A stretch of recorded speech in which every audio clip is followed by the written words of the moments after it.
नमस्कार। आज के इस दिलचस्प विश्लेषण में हम एक ऐसे ऑनलाइन मूवमेंट की गहराई में जाने वाले हैं जिसने इंटरनेट की दुनिया से निकलकर सीधे असल जिंदगी में तहलका मचा दिया है। हम बात कर रहे हैं कॉकरोच जनता पार्टी यानी सीजेपी की।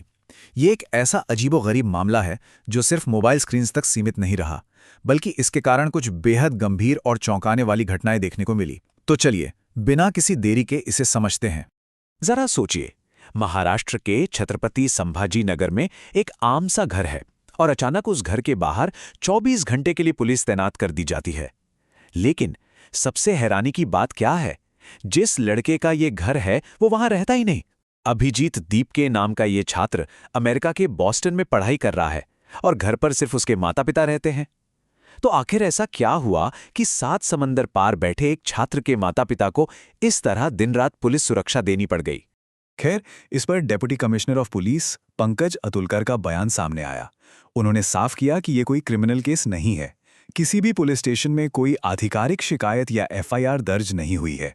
ये पुलिस डिप्लॉयमेंट सिर्फ एहतियात के तौर पर की गई है, क्योंकि सोशल मीडिया पर सीजेपी का मुद्दा इतना ज़्यादा ट्रेंड कर रहा था कि पुलिस घर के बाहर किसी भी तरह की भीड़ इकट्ठा होने से रोकना चाहती थी। तो आइए देखते हैं कि आखिर सीजेपी की शुरुआत कैसे हुई और इसके वायरल होने की कहानी क्या है। देखिए, कॉकरोच जनता पार्टी कोई असली राजनीतिक दल बिल्कुल नहीं है। ये असल में एक सटायर है, एक व्यंग्यात्मक ऑनलाइन मूवमेंट। हुआ यूं कि चीफ जस्टिस ऑफ इंडिया की एक टिप्पणी आई थी जिस पर सोशल मीडिया में भारी बहस छिड़ गई। बाद में स्पष्ट किया गया कि वो टिप्पणी उन युवाओं के लिए थी जो फर्जी डिग्री लेकर सिस्टम में आते हैं और उन्हें कॉकरोच या पैरासाइट के संदर्भ में देखा गया था। बस इसी स्पष्टीकरण ने इस व्यंग्यात्मक आंदोलन को जन्म दे दिया, जिसने देखते ही देखते इंटरनेट पर आग लगा दी। और जब मैं कहता हूं आग लगा दी, तो जरा इस आंकड़े पर गौर कीजिए। 2 करोड़ से ज्यादा फॉलोअर्स सिर्फ और सिर्फ एक हफ्ते के भीतर इस सटायर अकाउंट ने इंस्टाग्राम पर 2 करोड़ फॉलोअर्स का आंकड़ा पार कर लिया। ये कोई आम वायरल ट्रेंड नहीं था, ये एक बहुत बड़ा डिजिटल विस्फोट था। इस नंबर की विशालता को ऐसे समझिए, एक तरफ इस अकेले व्यंग्यात्मक अकाउंट के इंस्टाग्राम फॉलोअर्स हैं और दूसरी तरफ भारत की 2 सबसे बड़ी राष्ट्रीय राजनीतिक पार्टियों के कुल फॉलोअर्स। सीजेपी इन दोनों बड़ी पार्टियों के संयुक्त फॉलोअर्स से भी कहीं आगे निकल गया। जाहिर है, इतने बड़े आंकड़े ने राजनीतिक गलियारों में खलबली मचानी ही थी। और इसी खलबली ने जन्म दिया एक नए विवाद को, डेटा वॉर, जहां दावों और एनालिटिक्स के बीच सीधा टकराव शुरू हो गया। जैसे ही अकाउंट वायरल हुआ, दावों का सिलसिला चल पड़ा। एक तरफ केंद्रीय मंत्री सुकांत मजूमदार ने दावा किया कि सीजेपी के 49% फॉलोअर्स पाकिस्तान से हैं और सिर्फ 9% भारत से। लेकिन सीजेपी के फाउंडर अभिजीत दीपके का दावा बिल्कुल इसके उलट था। उनका कहना था कि पाकिस्तानी दर्शक 1% से भी कम है, जबकि 94.1% ऑडियंस पूरी तरह से भारतीय हैं। यह एक बहुत बड़ा विरोधाभास था। अपने इसी दावे को सपोर्ट करने के लिए अभिजीत ने एक्स पर इंस्टाग्राम एनालिटिक्स का एक स्क्रीन रिकॉर्डिंग वीडियो शेयर किया।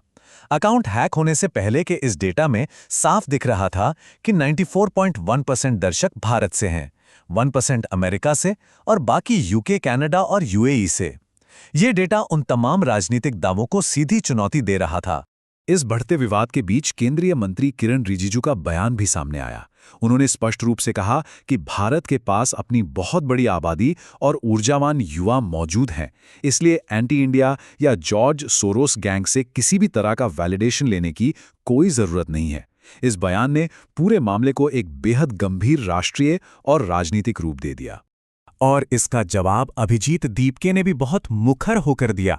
उनका सीधा सवाल था, अगर 94% से ज्यादा दर्शक भारत से हैं तो एक केंद्रीय मंत्री भारतीय युवाओं को पाकिस्तानी क्यों कह रहे हैं? हम यहां किसी का पक्ष नहीं ले रहे हैं, लेकिन ये देखना बेहद दिलचस्प है कि कैसे इंटरनेट के डेटा और राजनीतिक बयानों के बीच एक बहुत गहरी खाई बन गई थी। अब बात करते हैं डिजिटल क्रैकडाउन और सीधे मिलने वाली धमकियों की। अभिजीत के मुताबिक डेटा वॉर के तुरंत बाद ही उनका पूरा डिजिटल नेटवर्क खतरे में आ गया। सीजेपी का इंस्टाग्राम पेज हैक हो गया, उनका पर्सनल अकाउंट भी हैक कर लिया गया। एक लीगल डिमांड के चलते ट्विटर अकाउंट को रोक दिया गया। यहाँ तक कि सारे बैकअप अकाउंट्स और आधिकारिक वेबसाइट को भी इंटरनेट से हटा दिया गया, मानो एक ही झटके में उनके पूरे ऑनलाइन वजूद को मिटाने की कोशिश की गई हो। अगर इस घटनाक्रम की टाइमलाइन देखें तो 23 मई से पहले ही उनके अकाउंट से छेड़छाड़ शुरू हो चुकी थी और धमकियां आ रही थीं। 23 मई को हालात और बिगड़ गए। हालांकि आज 24 मई 2026 को अभिजीत ने बताया कि उन्हें अपना इंस्टाग्राम एक्सेस वापस मिल गया है। लेकिन इन सब के बीच जो तनाव था वो अपने चरम पर पहुंच चुका था।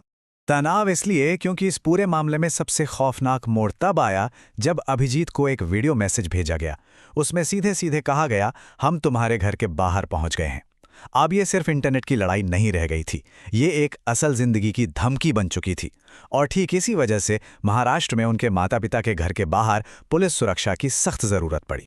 अब आंकड़ों और इंटरनेट से थोड़ा बाहर निकलकर उस परिवार की चिंता को भी समझते हैं जो इस सब के बीच फंस गया है। अभिजीत के पिता भगवान दीपके ने जो कहा वो किसी भी आम माता पिता का स्वाभाविक डर है। उनका कहना है कि वे बहुत परेशान हैं क्योंकि बेटा अब मशहूर हो गया है और ऐसे लोगों को अक्सर गिरफ्तार कर लिया जाता है। इंटरनेट की इस आंधी ने उन्हें इतना डरा दिया कि वे पिछले 2 दिनों से सो भी नहीं पाए थे। वहीं उनकी मां हनीता दीपके का भी यही मानना है। वे बस इतना चाहती हैं कि उनका बेटा इस राजनीति से दूर रहे और अपनी पढ़ाई और कैरियर पर ध्यान दे। एक तरफ करोड़ों फॉलोअर्स वाला एक वायरल मूवमेंट है और दूसरी तरफ एक डरा हुआ परिवार जो सिर्फ अपने बेटे की सुरक्षा और उसका अच्छा भविष्य चाहता है। तो अंत में एक बड़ा सवाल जो सोचने पर मजबूर कर देता है, कैसे एक साधारण सा व्यंग्यात्मक सोशल मीडिया अकाउंट राजनीतिक विवादों, साइबर हमलों और यहां तक कि एक परिवार के घर के बाहर 24 घंटे पुलिस की तैनाती का कारण बन सकता है। ये इंटरनेट की ताकत और वास्तविक दुनिया पर इसके असर का एक ऐसा उदाहरण है जिसे भूलना मुश्किल है। आज के इस विश्लेषण का हिस्सा बनने के लिए बहुत बहुत शुक्रिया। उम्मीद है ये चर्चा आपको विचार करने पर मजबूर जरूर करेगी।